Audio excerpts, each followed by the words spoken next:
कांग्रेस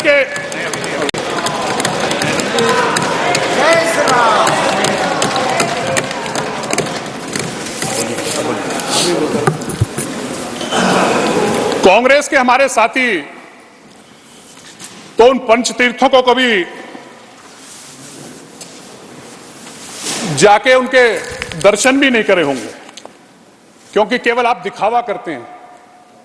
ये नरेंद्र मोदी सरकार है जो बाबा साहब के लिए समर्पित है, बाबा साहब के विचारों के लिए समर्पित है। इसीलिए बाबा साहब के पंचतीर्थों का विकास करने का काम नरेंद्र मोदी जी की सरकार ने करने का काम। आजकल कांग्रेस के एक नेता हैं जो कभी अपनी जाति बताते हैं, कभी अब उन्हें गोत्र भी बताते हैं, और कभी वो अपना जनेऊ भी दिखाते हैं, लेकिन वो समय समय पर अपना चेहरा और अपनी बातें बदलते रहते हैं। एक बार वो जनेऊ दिखाते थे, जाति बताई, गोत्र बताया, लेकिन आजकल उनको ओबीसी याद आ रहा है। लेकिन ओबीसी के प्रति कांग्रेस की सोच क्या है? नेहरू जी ने जिस जनगणना की वो बात आज कर रहे हैं, नेहरू जी के विचार क्या थे उस पे? नेहरू जी ने उसके बारे में कहा क्या था? कभी कम से कम उसको तो पढ़ लेते। नेहरू जी ने कहा था, आजादी के बाद नेहरू सरकार ने निर्णय लिया था कि ओबीसी की भारतीय सूची की कोई आवश्यकता नहीं है। यह किसी और ने नहीं किया था, यह देश की तत्कालीन कांग्रेस की सरकार और नेहरू जी का निर्णय है, यह किसी और का निर्णय नहीं है। आज आपको ओबीसी याद आ रहे हैं, आज आप ओबीसी की बात कर रहे हैं, और ओबीसी की बात भी करना चाहता हूं। 3 आयोग बने आजादी के बाद। 3 आयोग किसने बनाए? आपको किसने रोका था उन तीनों आयोगों की रिपोर्ट लागू करने से? क्या विचार थे आपके? पहले आयोग की रिपोर्ट क्यों नहीं लागू की आपने? कालेकर कमेटी की रिपोर्ट आपने क्यों लागू नहीं की? और जब मंडल आयोग की रिपोर्ट लागू होनी हुई तो राजीव गांधी जी ने उसका विरोध किया था। यह किसी और ने विरोध नहीं किया था, राजीव गांधी ने इसका विरोध किया था। आज आप ओबीसी की बात करते हैं, जिस ओबीसी के आरक्षण लागू करने की बात और तीनों रिपोर्टों को जो आपके शासन में आई थी, जो आपके समय की थी, आपको लागू करने से किसने रोका था? हां, आपको एक परेशानी है कि इस देश के बैकवर्ड समाज का सौभाग्य है कि देश की आजादी के बाद नरेंद्र मोदी जी के रूप में इस देश को प्रथम बैकवर्ड प्रधानमंत्री मिला। यह आपको बर्दाश्त नहीं, इसे आप डाइजेस्ट नहीं कर पा रहे हैं।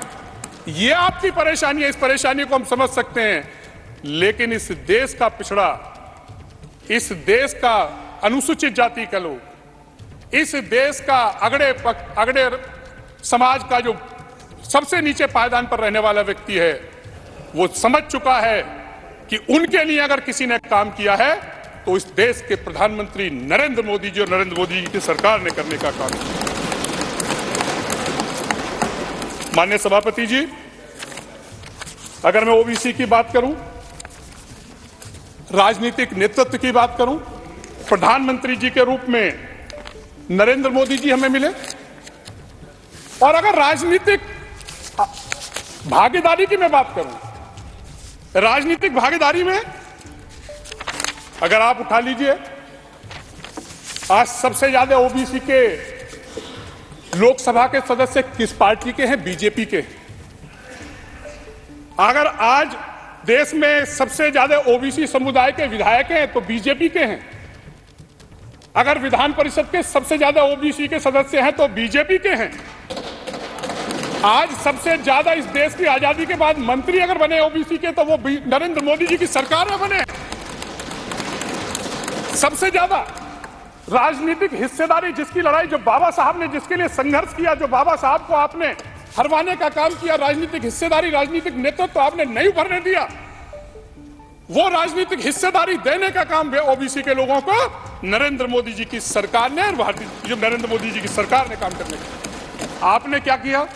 नौकरी की तरफ नौकरी की तरफ ओबीसी एससी को नौकरी मिल जाए, आरक्षण की आप बात करते थे, जिसमें आपकी नीयत नहीं थी, नेहरू जी की भी नीयत नहीं थी। लेकिन नरेंद्र मोदी जी की को बधाई देना चाहूंगा, इस देश के प्रधानमंत्री जी को। उन्होंने समाज के उस वर्ग को जो ओबीसी का सबसे पिछड़ा वर्ग है, जिसे हम विश्वकर्मा समाज कहते हैं, जो नाई, जो हमारा धोबी है, जो लोहार बढ़ई है, उस समाज, कुम्हार जो अपने हाथ से काम करता था, जिनके पास स्किल होता था, वो धीरे धीरे इस नौकरी के चक्कर में वो स्किल उनका खत्म हो गया।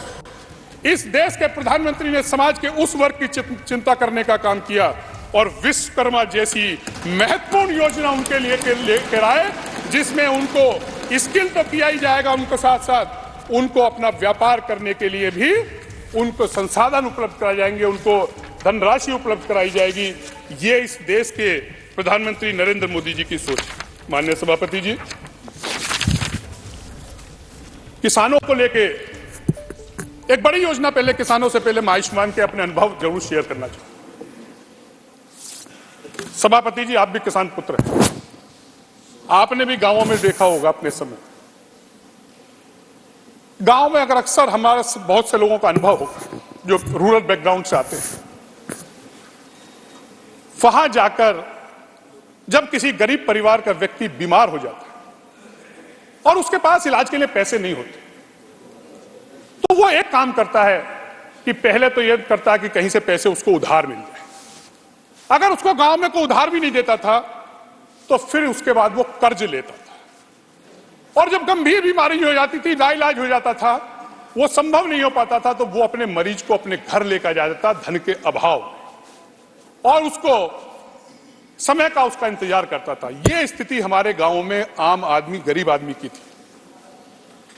यह पीड़ा थी इस देश की इस गरीब की इस पीड़ा को समझने का काम आयुष्मान योजना के माध्यम से देश के प्रधानमंत्री नरेंद्र मोदी जी ने किया, और आयुष्मान योजना लाकर इस देश में किसी भी गरीब परिवार के व्यक्ति को अब इलाज के लिए पैसे की जरूरत नहीं पड़ेगी। 5 लाख तक का इलाज फ्री देने का काम आयुष्मान योजना के माध्यम से देश के प्रधानमंत्री जी ने किया है।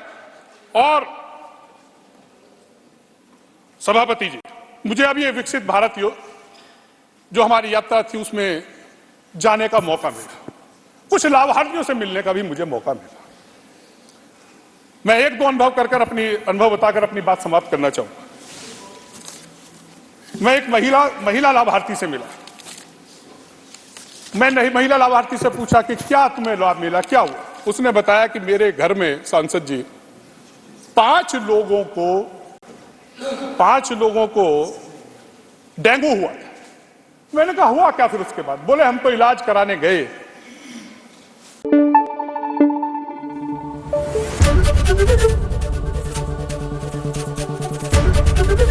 एबीपी न्यूज आपको रखे आगे।